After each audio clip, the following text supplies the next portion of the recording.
Hey, this is Dave DeCamp from antiwar.com. This is anti-war news for Thursday, September 26th, 2024.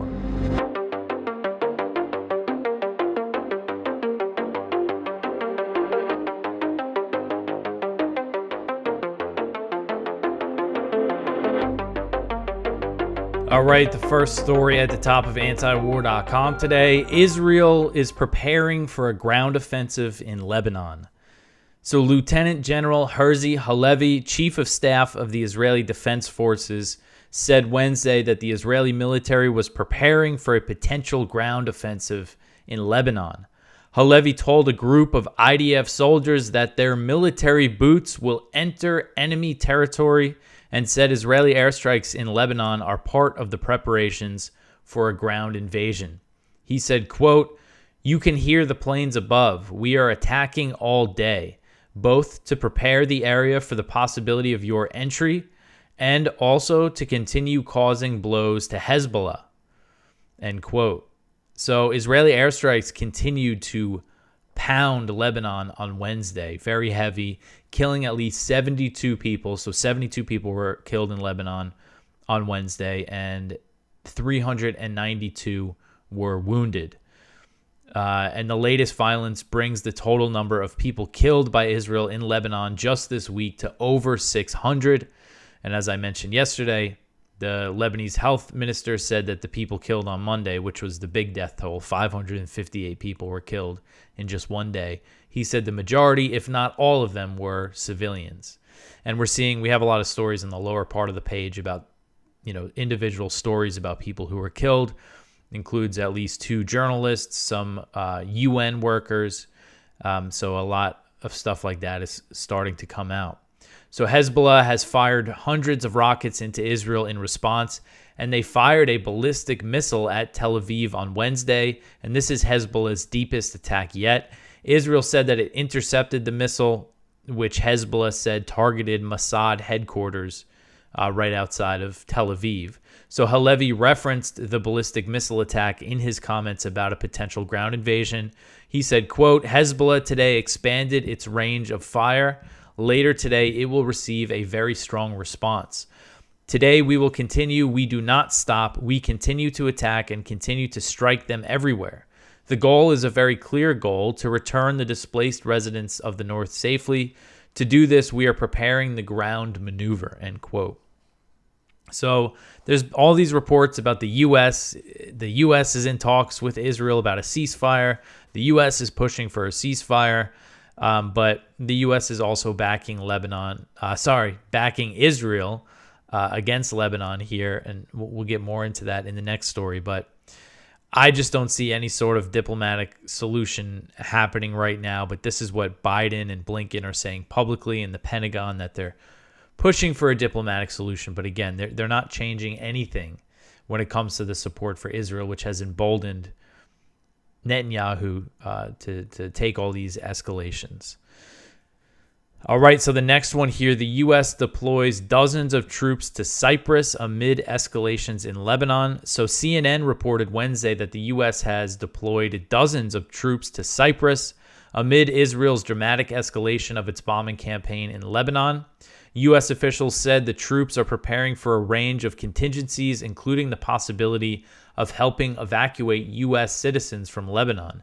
The UK has announced that it's sending 700 troops to Cyprus to evacuate British nationals from Lebanon.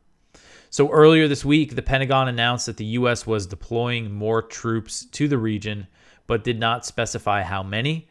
On Wednesday, the Pentagon insisted that it was not directly supporting Israel's attack on Lebanon, but said that it would defend Israel if necessary.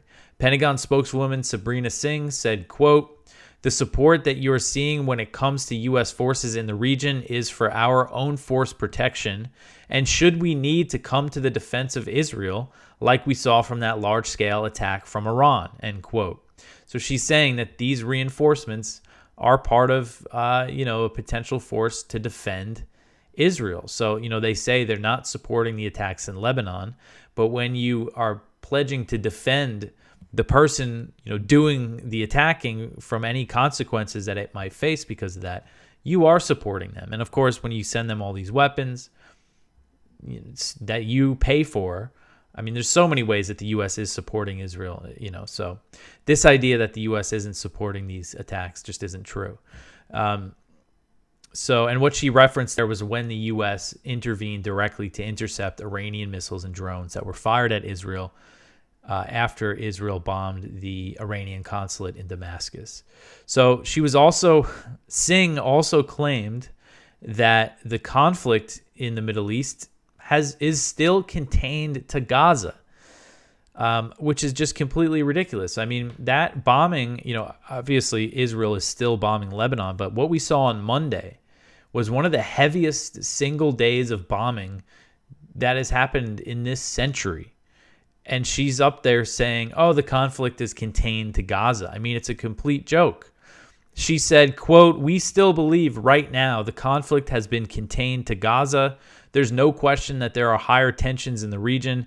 There's no question that there's been an increase in border clashes on that northern border," end quote. So then she was asked how she could believe that because of all the civilians who were killed in Lebanon. She said, quote, "It's not how we would characterize an all-out, full-scale regional war. What you're seeing is a trade of fires back and forth on the northern border. I'd point you to October 8th when Hezbollah started launching those. We're not seeing this widen out into a regional conflict," end quote. So she's acting like it's still just a back and forth of Israeli airstrikes and Hezbollah rocket fire. And over the past year, Israel has launched significantly more airstrikes in Lebanon than Hezbollah-fired rockets. But now it's way, the proportion is completely, again, this isn't just trading fire across the border. This is a really heavy bombing campaign of civilian targets. I mean, it's just, again, it's a complete joke for her to say that the conflict is contained in Gaza. All right. So the next one here, I put in the live updates from Al Jazeera because a lot of stuff is happening with Lebanon. And by the time we wake up in the morning, it's pretty late in the day over there. So the death toll for Wednesday is still 72. Well, now it's Thursday in Lebanon, but 72 were killed on Wednesday. And the total death toll has surpassed 620.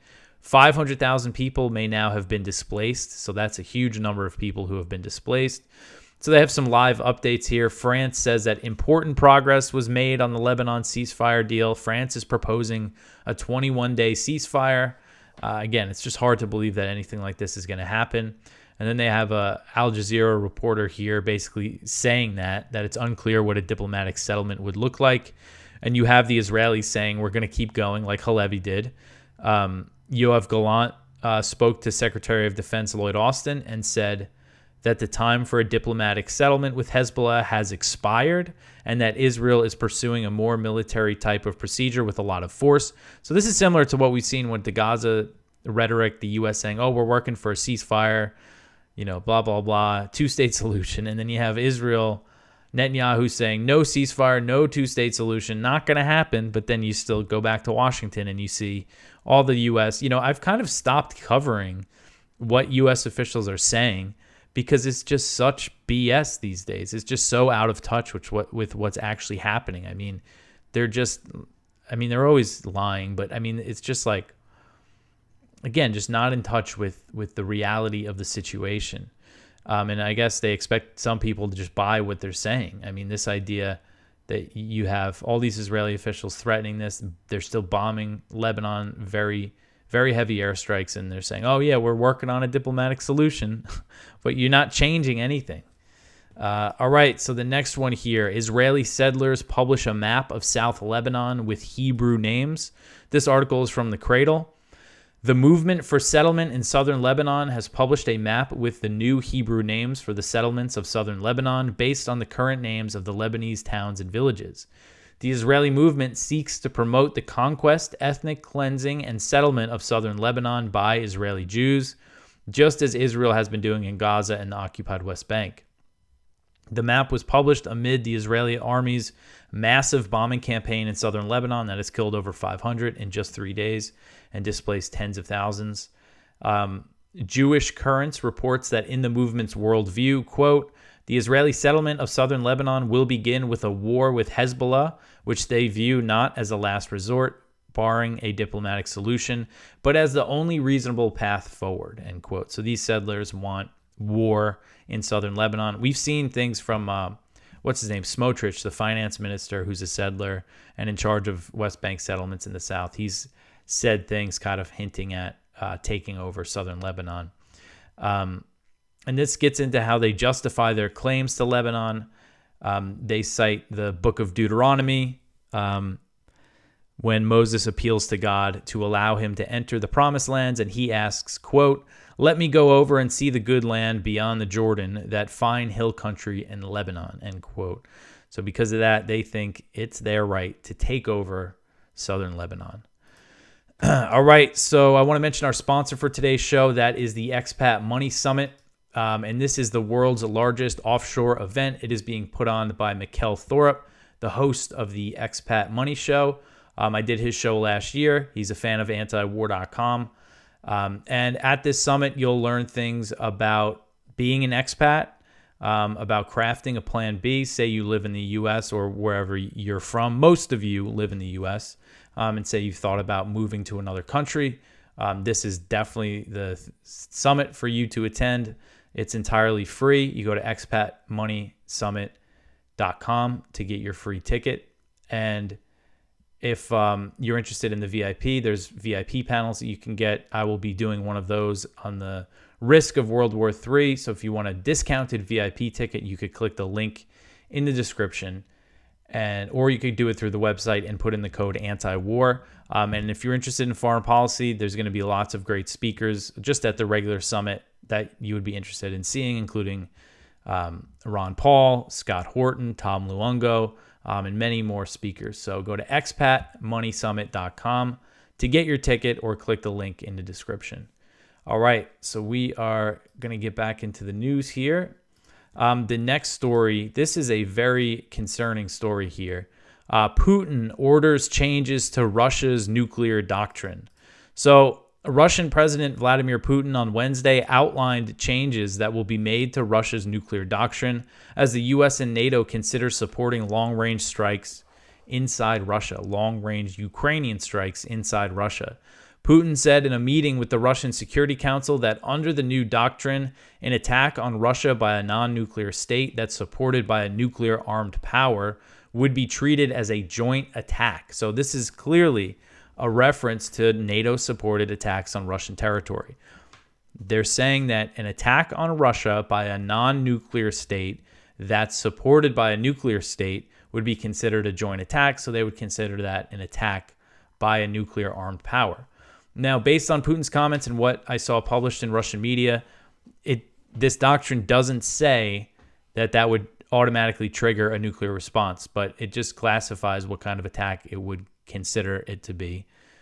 But the new doctrine does allow the use of nuclear weapons in response to a conventional attack that poses a critical threat to Russian sovereignty. So this is much vaguer language than the current Russian nuclear doctrine. And the doctrine will also allow the use of nuclear weapons in response to aggression against Russia and Belarus, and if Russia becomes aware of plans to launch massive airstrikes against its territory. TASS reported, quote, reliable information about a massive takeoff of strategic or tactical planes toward Russia or the launch of cruise missiles, drones, hypersonic weapons toward its territory may be interpreted as a sufficient reason for a nuclear response by Moscow, end quote.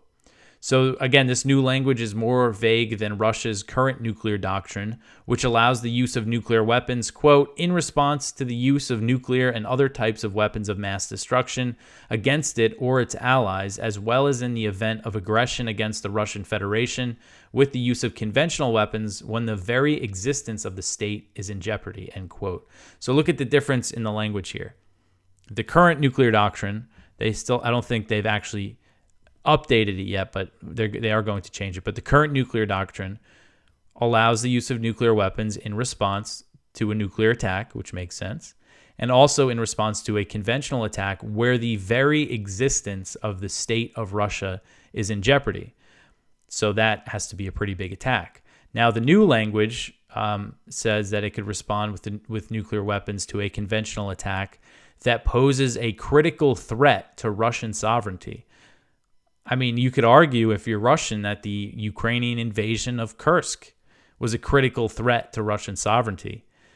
You could argue that any long-range strikes on Moscow or other Russian territory could be a critical threat to Russian sovereignty. So much more loose interpretations can be made here. So very concerning. And the U.S. is supporting Ukraine's attack on Kursk. So the U.S. and NATO are actively supporting attacks on Russian territory. Putin seems to be really drawing the line here when it comes to the long-range strikes. And despite the clear risk of nuclear war here, Zelensky and many hawks in the U.S. and Europe are pushing hard for this escalation. So we'll see if they get the message here or if they're just going to keep pushing. I mean, this is a very big signal here, what they're doing, updating the nuclear doctrine. And Putin's warning was, if you do these long-range strikes, that means NATO is at war with Russia, and NATO has nukes and Russia has nukes. So do the math. This is, they got to back down here or very bad things can happen. All right, so the next one here, $375 million arms package for Ukraine that includes cluster bombs. So the Pentagon announced on Wednesday a new $375 million arms package for Ukraine that includes cluster bombs, HIMARS ammunition, artillery rounds, anti-tank weapons, and other military equipment. U.S. officials told the Associated Press on Tuesday that the package will include an undisclosed number of medium-range air-to-ground cluster bombs. And the Pentagon listed the weapons as air-to-ground munitions with no more details than that. So that means that they can be fired from Ukraine's fighter jets. So arming Ukraine with more cluster bombs, which are banned by over 100 countries due to their indiscriminate nature. But the U.S. has been pouring them into Ukraine since last year. They've probably sent hundreds of thousands, if not millions, of the artillery shells that have them. The U.S. has sent 155 millimeter artillery shells with cluster bombs. There's also a cluster bomb variant of the ATACMS missiles that they've sent. And now they're giving them something that they could drop from their fighter jets.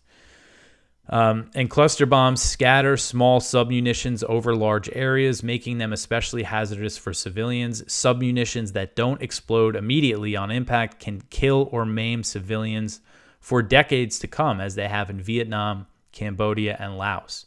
The U.S. dropped millions of these cluster bomblets on those countries during the Vietnam War. You'll still see stories today of children, farmers, losing limbs or being killed by those bombs. According to the Pentagon press release, the full $375 million arms package includes the air-to-ground munitions, which are the cluster bombs, HIMARS ammunition, artillery ammunition, TOW missiles, Javelin missiles, anti-tank missiles, armored security vehicles, MRAPs, light tactical vehicles, small arms, other things like demolitions equipment and munitions. So they're still pouring these weapons, pouring these cluster bombs into Ukraine. All right, so the next one here, NATO prepares for mass transport of wounded soldiers. So this article is from Kyle Anzalone at the Libertarian Institute. As NATO ramps up preparations for war with Russia, Brussels is considering how it might remove a large number of wounded NATO soldiers from the front lines should conflict with Moscow break out. Lieutenant General Alexander Solfrank, the head of NATO's Logistic Command, discussed the plans with Reuters. He said, quote, the challenge will be to swiftly ensure high-quality care for, in the worst case, a great number of wounded, end quote. So basically, this is about preparing for war with Russia. This is something NATO began doing again in recent years. After the Cold War, NATO didn't really draw up any new plans for war with Russia until, this, I believe it was last year that they actually approved plans. And this is part of it, as, if there is mass casualty events in Eastern Europe, they're going to need to fly troops around to get them medical care. And I mean, if there's a direct war between NATO and Russia, I mean, what were we just talking about? It's going to turn into nuclear war. Whenever they war game these things out, that's what happens. So it's going to be a lot worse than having a lot of injured troops that you have to fly around. All right, so the next one here, Israel kills 28 more Palestinians in Gaza. So Gaza's health ministry said Wednesday that Israel's assault on the Gaza Strip killed at least 28 Palestinians and wounded 85 in the previous 24-hour period. The violence brings the health ministry's death toll since October 7th to 41,495 and the number of wounded to 96,006. The figures are considered an undercount since they don't account for thousands of missing Palestinians who are presumed dead under the rubble, and it's not known how many indirect deaths have been caused by the Israeli siege. So this picture here, just a warning, it's a picture of a dead child wrapped in one of the sheets, but you can see his face. And this is at the Al-Aqsa Hospital in central Gaza. Relatives of a Palestinian child killed by an Israeli airstrike mourn at the Al-Aqsa Hospital in central Gaza. Israeli strikes over the past day included the bombing of a house in Hai al-Nasr, a town to the northeast of the southern city of Rafah. According to Al Jazeera, the attack killed a mother and her 5 children. The Palestinian news agency Wafa reported the Israeli shelling of a house in the Burej refugee camp in central Gaza killed at least 6 people, including 3 children and a woman who was 7 months pregnant. So the horror in Gaza continues. And speaking of horrors, the next one here, Israel sends a truck full of unidentified bodies into Gaza. So Israel has sent a truck full of 88 dead Palestinians into the Gaza Strip on Wednesday and provided no information about their identities or how they were killed. Gaza's health ministry is demanding answers from Israel and refused to bury the bodies before they were identified. The health ministry said in a statement that it had suspended the procedure for taking the bodies until, quote, all data and information about these bodies are completed to identify their owners and their names, considering this to be the minimum rights of these people and their families, end quote. You see the picture of this truck here and a child sitting on the back of it. I mean, man, no child should be sitting on a truck full of corpses. The ministry called on international aid organizations, including the Red Cross, to help get information from Israel. So the truck driver apparently was told to go back to the crossing. The reason why they're responding this way is because this is apparently the 5th time that Israel has sent a truck full of bodies, decomposing bodies, into Gaza. No identities, no information on how they were killed. And so they seem fed up with this, and they're saying, you got to give us info about these people. And then according to Middle East Eye, on August 2nd, a truck carrying 90 bodies entered Gaza. And the health ministry said that they were returned as bones and decomposed bodies in an inhumane manner. And they've only identified like a few of them. So it's just a really horrific thing to imagine, just a truck full of decomposing bodies. And this is the 5th one that Israel sent into Gaza.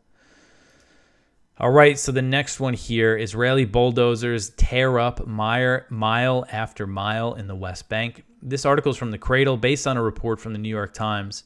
Israeli military bulldozers destroyed roads, sewage systems, and businesses in 2 cities in the occupied West Bank in a manner never before experienced by residents, according to this report from the New York Times, and it shows lots of videos of the bulldozers doing this. Israeli military bulldozers operating in Tulkarem and Jenin during 2 weeks of brutal raids, starting in late August, tore up mile after mile of their streets and alleys, sewage seeping into the dusty ruts left behind. Residents of the 2 cities said that they have never before experienced such a scale of destruction. Videos filmed by residents show bulldozers destroying infrastructure and businesses and soldiers blocking local emergency responders from reaching victims and taking them to hospitals. Kamal Abu al-Rub, the governor of Jenin, said, quote, we watched their bulldozers tear up streets, demolish businesses, pharmacies, schools. They even bulldozed the town soccer field and a tree in the middle of the road. What was the point of all this? End quote. And you can see they have some of the videos in here of these bulldozers at work. And I remember when we were covering the raids in these cities, some of the pictures we posted were, you saw the roads were just completely destroyed. All right, so the next one here, Trump pushes the narrative that Iran is trying to kill him. So This Trump on Wednesday, he pushed the narrative. This is the way that I have put it. He gave oxygen to this narrative being spread by U.S. intelligence officials that Iran is trying to kill him, even though there's no evidence of Iranian involvement in either attempt on his life.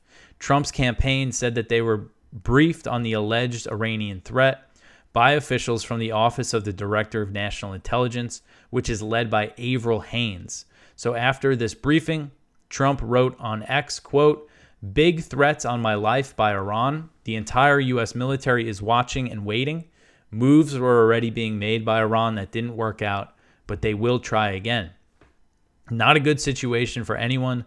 I am surrounded by more men, guns, and weapons than I ever have seen before," end quote. So this claim that Iran is plotting to kill Trump first surfaced in July after the shooting that just barely missed Trump. That was Thomas Matthew Crooks who shot Trump, and he was killed right away. Just a couple days after that, there was this report in CNN saying that Secret Service increased security, even though they failed to stop the shooter from firing off a few shots, and he did kill someone. They said that they increased security because of threats from Iran, and that report cited a single human source, which means that's what the intelligence was, which means a guy saying something. That's the evidence that they had for that. So that was when the claim first showed up. And that report acknowledged that there was no evidence that Crooks was linked to Iran, and that was reaffirmed on Tuesday by intelligence officials speaking to the New York Times. They stressed that there was no Iran connection to the July shooting, and the report also said that there was no evidence that Iran was connected in any way to Ryan Ruth, who was arrested on September 15th and recently charged with attempting to assassinate Trump. Ruth is a staunch supporter of the Ukraine proxy war and traveled to the country to help recruit fighters for the Ukrainian Foreign Legion. So if he has foreign connections, they're not in Iran. So I think, that this is just a complete phony story. As you can tell by the way I wrote this, usually my stories are kind of neutral. Of course, they're always anti-war from that perspective, but I really just don't buy this. And to me, it just seems like, look at the situation right now in the Middle East. You have Israel trying to get the U.S. involved in a war with Iran. Of course, there's a lot of Iran hawks in the U.S. that want this. I'm sure there's elements of the intelligence agencies that want this. So I'm just not buying it. But Trump is running with this. And at a rally on Wednesday, even though there's no evidence that Iran was involved in either of those plots, he suggested that Iran was. He said, quote, "As you know, there have been 2 assassination attempts on my life that we know of, and they may or may not involve, but possibly do, Iran. If I were president, I would inform the threatening country, in this case Iran, that if you do anything to harm this person, we are going to blow your largest cities and the country itself to smithereens," end quote. So that's what Trump's saying. And then, one reason why I think it's clear that Iran isn't trying to do this is because Iran's actions over the past year have showed that they don't want war with the U.S. They've basically coordinated their attack on Israel with the U.S. Their response to the bombing of the consulate, they gave 72 hours notice. They also engaged in talks with the U.S. in Oman, indirect negotiations. And now you have the president, Masoud Pezeshkian, who is being extremely diplomatic in his language. He came in saying he wants to talk to the West. He wants to talk to the U.S. to get sanctions lifted. And the things that he is saying, again, very diplomatic. He said last week, quote, "We are not hostile toward the U.S. They should end their hostility toward us by showing their goodwill in practice. We are brothers with the Americans as well," end quote. So one thing that you do see occasionally is members of the IRGC saying that they will take revenge for Trump's assassination of Iranian General Qasem Soleimani, who was the head of the IRGC's Quds Force. Trump assassinated him, which was a really crazy thing to do, to assassinate a top general like that of a country that the U.S. wasn't even at war with. That brought the U.S. and Iran to the brink of war, and you do see rhetoric from IRGC officials saying that they want revenge. But in response to these accusations, the ones that first surfaced in July, Iran's response was, Trump is a criminal. They said, quote, Trump is a criminal who must be prosecuted and punished in a court of law for ordering the assassination of Soleimani. Iran has chosen the legal path to bring him to justice, end quote.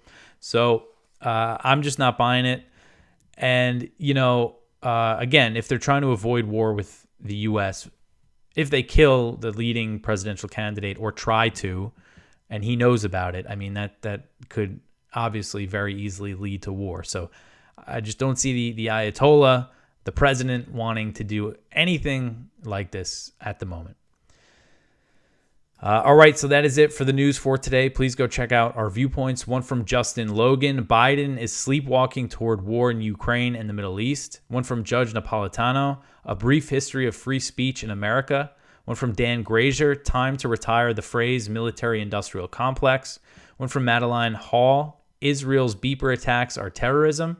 One from Senator Rand Paul. U.S. misadventure in Niger is a wake-up call. So please go check all of that out. You can always support this show by telling your friends about antiwar.com, sharing it, like, subscribe, comment, follow us on social media. All that stuff helps out. I will be back tomorrow with some more news. Thanks for listening.